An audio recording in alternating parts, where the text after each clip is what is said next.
Hey guys, welcome back to another video on Solo Leveling Rise Black Thunder Rare. So this will be a power guide for the hunter specially. Like many of you guys have been asking me how I managed to get like 1.1 million power on hunters, 1.16 million to be exact in just 50 logins. Like the hunter mode is the most important thing. Like if we take the main game mode, that is Workshop of Brilliant Light. So you must know that when Vulcan was there, so 25F floor, this one was the main traumatic floor. Like it was a hunter stage, and if you don't meet the power requirement, you cannot kill those four bosses. Then came Baron, and the main thing, like the main obstacle was Kaisel, which we can also not do because it was a hunter stage with low power, obviously. Then came Deimos, and with that came the Arc Bitch. Yes, you heard that right, Arc Bitch, that's what I call him. So he was the most toughest hunter mode boss, like especially with light, obviously. Though with fire team it was a cakewalk, and not to mention Yogumon. So many people have like trouble on Bedelia too. So now let me show you the preset. Like fire team is the most OP team currently in my account, and you can see all of this setup. So first I'll just put on the course because I don't have enough cores that like all my hunters and HW have them. So I just keep replacing them because it's just a 50 login account. So you can see the power gain that I'm getting from level 15 or level 10 max course, but I'll get to that later. So first let's just start with the basics.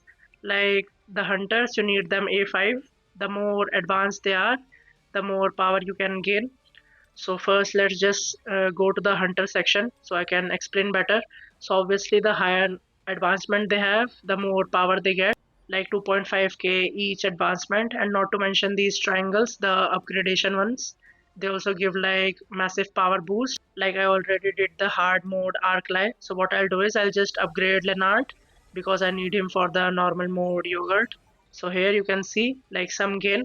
The more triangles you get, the more power you get, and not to mention the level up. The more you level up hunters, the more power you get. And finally their weapons, like the more advanced their weapon is, the more power you gain. Similarly, like their own advancements, and the higher the level, the more the power. And also not to mention like upgrading the skills also help in increasing power. Like you'll see here, I'll max the ultimate of Kanai, and there you can see some power gain. So now hunters are covered. Now let's go to the artifacts. Like level 100 artifacts are a must. Like let me show you. Like I'll just see or look for a level 78 artifact. So here it is, and it is not enchanted. Like many people ignore the enchantments. So here I'll just do one book each, and you can see like how much power I gain. Main power gain is on the flat stats like additional defense or damage reduction or additional MP, whatever. So here you can see like I am gaining power with just one book on each substat. So now let me show you the difference between a level 78 versus a level 100. Both are enchanted. So I'll just switch this, and you can see 4k difference. So imagine a 4k increase on one piece and then multiply it by 8, so that is 32,000. And then if all three of your top hunters have this, so you gain about 96k more power. That's why it is necessary to farm like tier 30 so you can get like level 100 artifacts. That will help you a lot in the power gain. And also not to mention like 8p sets also help you gain more power. Like you can see here, when I switch to aquamarine, so I lose 10k, and when it is full blessing, so I gain 10k. Similar to that on SL. Like I was struggling on Arclight, though I had this in mind to make 8 piece sets for them. Like I thought it wouldn't matter much, but then a subscriber of mine, Ashu Plays, also said that try making some 8 piece sets, so maybe then I can clear Arclight, and it really happened. So I'm really grateful for that advice. Like it was kind of on the back of my head, but still sometimes you forget the obvious ways to gain power. So now we are almost done with the hunters. So let's see the SJW2.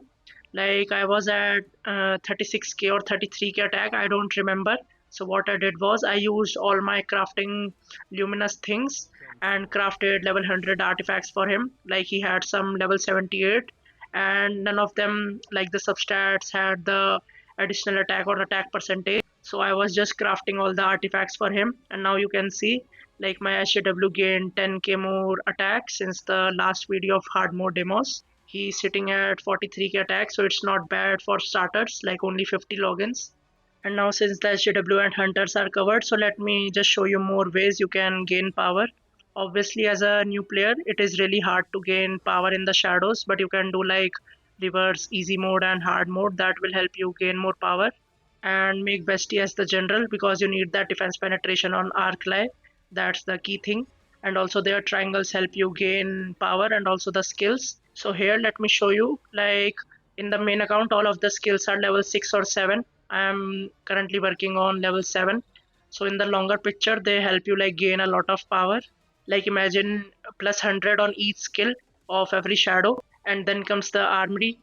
So you can see here that I am upgrading all of the slots equally, like all of them are plus 4 or 5s.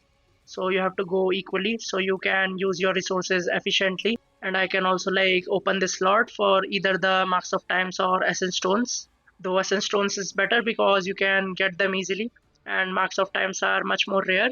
So how to gain armory power is like upgrade your weapons SJW ones to level 120, so you can gain more power, though I cannot show you here because I don't have that advanced mana to like craft the advanced cubes to push the weapon to level 120. And all of the 12 weapons that are in the armory slot, they are already level 100. So here I'll just upgrade the DKD, though you won't see any increase in the armory. Like if I had that 13 slot open in the armory, so you would gain or see the gain in power. Like each 20 level gives around 1500 to 1600 more CP. Like in the main account my armory is sitting around 247k power, and that is like universal, you can carry it everywhere. Even though you can't carry shadows in the simulation, but the power of the armory you can carry there, so that's why it's really important. Now since armory and shadows are done, so we will see the gems because they are the main meta right now. So if you have seen my previous videos, so all attack, HP and defense should be percentage. That will help you the to gain like really good amount of power or inflate your power on the shadows. Like think about this, I changed a flat defense one for a defense percentage, and it helped me gain like 10k power on the shadows, just one gem. So imagine that I am having currently flat attack 6 gems in my main account, so when I change them I'll gain 60k more power on my shadows. So here what I'll do is I'll just see the power 149k, and what I'll do is I'll just, for the experiment, I'll switch it with a percentage gem, though it is a low tier so the gain won't be good. Like if it was tier 6 gem, so I'll gain like 10k more power, though you can see 1k more power increase, so you get the hint. So for the green, red and blue you need the percentage ones, and for the yellow you need precision, and for the purple one you can use like speed percentage because that gives you the highest power increase. And the yellow and purple don't have much impact on the shadows, so don't worry about them. The only percentage you need is the attack, HP and defense. Now comes the remnant. So yes, their power stacks you can see here, 32 here, so 32k from here, and 2 levels here, so 2k from here, and total it is stacking 34k. So do focus on your remnants because if you max them, that's 100k power right there, stacking up both the remnants. And you can see here I am currently this battle tier in 52 logins. Let me show you the logins too. Let's do the ritual, which we always do in our F2P account videos. So now finally comes the cores. You just need one percentage core, and that should be SAW head core attack percentage, though I don't have it because I use this core on hunters too. So you only need this core as attack percentage because he uses 2 weapons, so it will help you gain more power. But now let me show you all of the other cores. You'll see it is additional attack, additional defense and additional HP, because additional ones give more power as compared to the percentage ones. Like difference between a level 15 max percentage versus a flat attack core would be like 3k to 7k. So you need the flat stat cores like additional attack, additional defense and additional HP. So this is it for the video. Hope it helps you. And if you are new, you know the drill, like, subscribe and share and hit that notification bell. And I'll see you next time. Till then, take care.